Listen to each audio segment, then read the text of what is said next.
Corler, for the opportunity to speak on the dreadful events that occurred in Dublin last week. The stabbing of a woman and several school children, the far-right protest that followed, and then the riot and looting and criminal damage. We're still coming to terms with what happened, what it means, and how we might respond further. The Government and Gardaí are already working on it, but we're also keen to hear feedback from the community, from colleagues here in the House and elsewhere. As the House knows, our country experienced 2 attacks last Thursday. The first was an attack on innocent children and their care worker outside Gaelscoil Coláiste Mhuire in Dublin city centre. It was an unthinkable act of violence, and my thoughts are with the injured children, with their heroic care worker, and all those who stepped in and risked their lives. As I said last week, these are all real Irish heroes, whatever their nationality, and I had the opportunity to meet 4 of them on Sunday night, from Ireland, from Brazil and from France. What transpired shortly afterwards was an attack on our society and on the rule of law. Gan bhuíochas leis na Gardaí agus leis na hoibrithe túslíne go léir as a bhreagra misniúil imeachtaí na seachtainna sicáte. Mar rialtas beimid gan stéanú ó thaobh ar Saoránaí agus ar níní a cosint.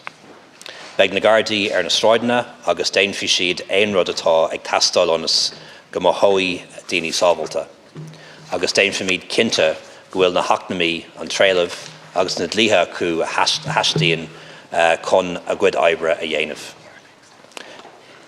My thanks to the Gardaí and all the frontline workers for their courageous response to last week's events. Also to the council workers and transport workers who were affected too and carried out the clean-up. And my solidarity to the workers in retail and other establishments in the area, many of whom were detained for a period of time against their will. As a government, we will be relentless in protecting our citizens and defending our people. The Gardaí will be in the streets and will do whatever it takes to make people feel safe. And will make sure that they have the resources, the equipment and the laws needed to do their job. The riots on Thursday evening are shocking to us. It's not something we're used to in Ireland and not something we want to get used to, see normalised or repeated. We have to make sure that what happened on Thursday were exceptional events. And we need to work to ensure it never happens again.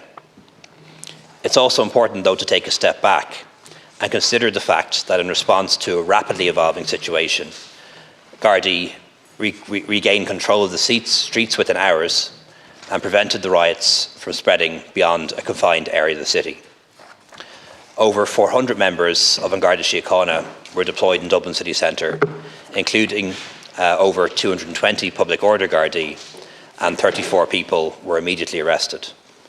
An Garda Síochána has been maintaining a strong presence in the area since then, including significant public order capacity with dog and mounted units. Water cannons are available if needed. My thanks to every member of An Garda Síochána for their rapid response in difficult circumstances, particularly those who answered the call from other parts of the country. They should be commended for their response, not criticised. Policing such events is unpredictable and high risk by its nature. To the best of my knowledge, none of us in this House have much expertise of policing or riot policing, and that's the reason why An Garda Síochána has operational control over such matters. That's not to say that we can't learn from what happened. The political system has an important role to play at national and local level, and that role continues. And it must be about much more than calling for heads to roll. I've been in regular contact with Minister McEntee and the Garda Commissioner since last Thursday. I've committed as Taoiseach that the full weight of the state will be available in how we respond. Minister McEntee has shown how much work she can get done as Minister for Justice, and she'll be doing plenty more. We've opened 2 new Garda stations in Dublin city centre, on O'Connell Street and Fitzgibbon Street, as well as a new Garda station in Dublin Port. The Garda budget is now the highest ever, 23% higher than in 2020, when this government came to office, standing now at 2.3 billion. Interest in joining An Garda Síochána is strong and encouraging, with between 700 and 800 new recruits entering the Garda College this year. The opposition would like us to forget that COVID led to the closure of the Garda Training College, and we are recovering and catching up from that. The Garda numbers are recovering, We expect them to stabilise this year at around 14,000 and rise again next year to about 14,500 by the end of the year. We also have over 3,000 Garda staff that free up sworn members for duties. We've increased the Garda training allowance by 2/3 and increased the age of entry from 35 to 50. The retirement age will also be increased so we can hold on to experienced officers. The Garda fleet now stands at around 3,500, up over 10% since this government came to office, and more than 100 new vehicles on order. When it comes to stronger laws, the Minister has doubled the maximum sentence for assault causing harm to 10 years, increased the sentence for conspiracy to murder from 10 years to life, increased the sentence for assaulting a Garda or emergency worker from 7 to 12 years.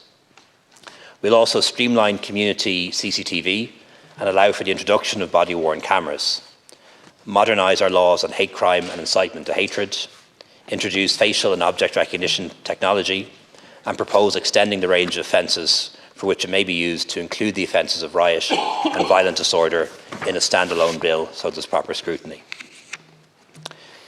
It doesn't surprise me that members of this House have called for resignations, but I don't think that's the right approach. In fact, in many ways, those who conducted the riot and damaged our city last Thursday will see it as a victory, and it may even embolden them. Interfering in who gets appointed to or removed from positions such as Garda Commissioner should not be taken lightly. It shouldn't be taken as the normal cut and thrust of politics. It has consequences, and it can be corrosive to the wider justice system and public safety. In the last few weeks, we've seen the resignation of the Chief Constable in Northern Ireland. And here in this chamber, we've seen Justice Ministers have their reputations destroyed. The Chamber and opposition acting as judge, jury and executioner, only for those Justice Ministers to be vindicated at a later date. And I don't believe this should happen again. We know that we need to do more to make sure that people feel safe in Dublin's inner city. We know that we haven't got everything right and that a lot more needs to be done. We know that the work that is now well underway in terms of extra guards, better equipment and stronger laws needs to be accelerated, and I'll make sure that there's leadership from my office in that regard.